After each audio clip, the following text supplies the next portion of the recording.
Hello everyone, कैसे हो आप लोग। आई होप आप लोग सब ठीक ठाक होंगे। लास्ट टाइम मैंने एक वीडियो डाली थी जिसका नाम था how to manage your personal finances. जिसने ये वीडियो नहीं देखी है आप प्लीज़ एक बार मेरे चैनल पर आइए और ये वीडियो आप देखिए, क्योंकि आज जो मैं आपको बताने वाला हूँ इसका पार्ट 2 है। तो पार्ट 2 सीखने से पहले आपको पार्ट 1 क्लियर होना बहुत ज़रूरी है। Let's begin. लास्ट टाइम मैंने ये एक शीट बनाई थी जिसका नाम था पर्सनल फाइनेंस। आपको एक बार मैं रिवीजन करवा देता हूँ, क्विक रिवीजन। सबसे पहले आपको इनकम यहाँ पर लिखनी है अपनी, और यहाँ पे सारे एक्सपेंसेस यहाँ पे लिखने हैं। इसके बाद आपके आ जाएंगे नेट बैलेंस। यहाँ पे हमने अपनी इनकम लिख ली थी अगस्त की, और यहाँ पे सारे हमने एक्सपेंसेस लिख लिए थे। और इसके बाद हमारा जो बचा था नेट बैलेंस की 8,200 हमने उस मंथ बचाया। ये सब निकालने से पहले अगस्त के हमने सबसे पहले इसका प्रोजेक्शन लगाया।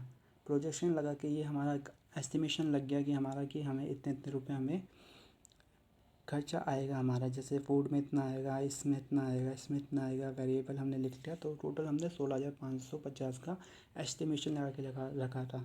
अब जैसे ही अगस्त स्टार्ट हुआ तो अगस्त स्टार्ट होने पे हमारा रियल जो खर्चे हुए 11,800 के, और जो हमारी रियल सेविंग हुई 8,200 की। तो आज हम चलते हैं इसके एक फर्दर स्टेप पर, और ये हमारा पर्सनल फाइनेंस की फाइनल वीडियो होगी, जिसको देख के आप आराम से अपना पर्सनल फाइनेंस मैनेज कर सकते हो।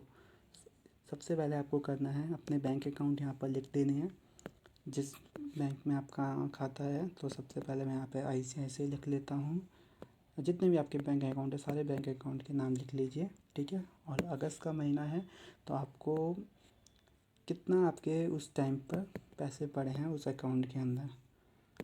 ICICI में मेरे इतने पड़े हैं, और इसमें मान के चलो 4,000 रुपये पड़े हैं। तो अब हम इसको करेंगे टोटल, थोड़ा टाइम बचाने के लिए इसको हमने यहाँ पे टोटल कर दिया, ठीक है। तो इस मंथ हमारे पास 6,000 रुपये बैंक के अंदर हैं। और जैसे ही आपकी सैलरी आई तो आपने यहाँ पे इसको प्लस कर दिया।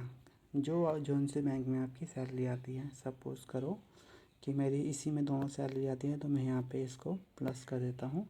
तो टोटल जो हो गया मेरा बैंक बैलेंस हो गया 26,000 उस महीने का, जो करंट महीना चल रहा होगा। सपोज़ करो अगस्त चल रहा है तो अगस्त में मेरी 20,000 रुपये सैलरी आई, और बैंक में मेरे 26,000 रुपये टोटल अगस्त में आ गए। अब यहाँ से हमारे खर्चा ना स्टार्ट होते हैं, तो खर्चे होते हैं तो आपको सिंपल सा कुछ नहीं करना। आपको इसमें से इस पे जाना है, जो मेन बैंक है इसी में से खर्चा करते होंगे, तो इसमें जाना है और इसमें पूरे माइनस कर देना है एक्सपेंसेस। तो फाइनली अगस्त के लास्ट में आपके पास 14,200 आपके बैंक में पड़े हैं, और इतना आपने बचाया। ये नेट बैलेंस आपको ये देखने के लिए होगा कि आपने कितने पैसे उस महीने में बचाए, और ये आपका टोटल जो बैंक में आपका बचा है 14,200 रुपये बचा है। अब यहाँ से हम लोग 14,200 में से हम कुछ इन्वेस्टमेंट कर सकते हैं, क्योंकि इन्वेस्टमेंट करना बहुत ज़रूरी होता है। तो यहाँ पे जैसे सिंपल इन्वेस्टमेंट, जैसे RD करी है आपने, ठीक है, FD कर दी है। अभी मैं ये दोनों लेके चलूँगा। म्यूचुअल फंड भी कर सकते हो, लेकिन वो बहुत वास्ट टॉपिक है, तो उसको अभी मैं टच नहीं करना चाहता। तो अभी मैं ये दोनों लेके चलता हूँ सिंपल। मान के चलो आपके पास 14,200 पड़े हैं, तो इसमें से आपने मान के चलो सपोज़ करो 3,000 की आपने RD करवा दी हर महीने की, और 10,000 रुपये आपने FD करवा दी, ठीक है।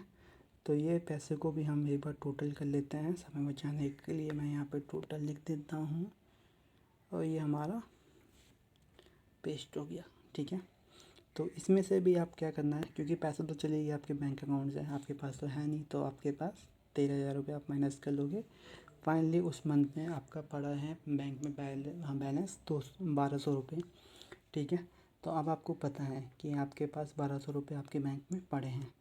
सेम स्ट्रक्चर सेम फॉलो होगा नेक्स्ट मंथ के लिए। सेम आप इसको एक बार कॉपी कर लो पूरा ही, और यहाँ पे आप पेस्ट कर दो। यहीं पे कर लेता हूँ सितंबर के मंथ में, तो सेम, ठीक है। अब जैसे ही आपका मान के चलो आप चेंजेस कर लो, जैसे नया महीना स्टार्ट हुआ है, जैसे सितंबर चल रहा है तो आप यहाँ पे सितंबर लिख लो, और इस मंथ आप पहले अपनी सैलरी लिख लो, फिर कितने बैलेंस मतलब पैसे आए हैं आपके बैंक अकाउंट में, और खर्चे आप उस हिसाब से करके चलो। जैसे मैंने ये लिख दिया तो मान के चलो 10,000 रुपये आपने बचा लिए। ये तो अगस्त का भी लिख लिया, सितंबर का भी लिख लिया। तो इसमें भी आप एक अनुमान लगा सकते हो, एस्टिमेशन लगा सकते हो कि इस मंथ आपके मान के चलो कि इतने रुपए पड़े हैं आपके पास, और एक्स्ट्रा पैसे मान के चलो आ गए आपके पास।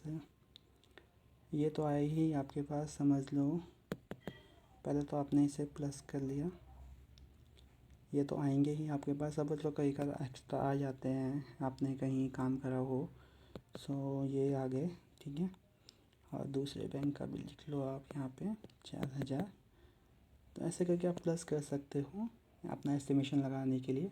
तो मैंने ये जस्ट आपको एग्जांपल के लिए बताया, ठीक है। तो ये हमारी फाइनली ये शीट तैयार हो गई है पर्सनल फाइनेंसेस। तो ये मैंने आपको एक स्ट्रक्चर दे दिया कि आप अपनी इनकम यहाँ पे आपने लिख दी, यहाँ पे अपना बैंक अकाउंट लिख दिया, और यहाँ पे आपके एक्सपेंसेस लिख दिए, यहाँ पे नेट बैलेंस, और यहाँ पे हमने आप फाइनली टोटल लिख दिया, ठीक है। अब इसको देख के आप साफ साफ आपको पता चल रहा है कि आपके बैंक में 1,200 रुपये पड़े हैं, ठीक है। 11,800 आपका अगस्त में खर्चा हुआ है, जिसमें से आपने सैलरी में से इतना बचाया और इतने की आपने इन्वेस्टमेंट कर दी है, ठीक है।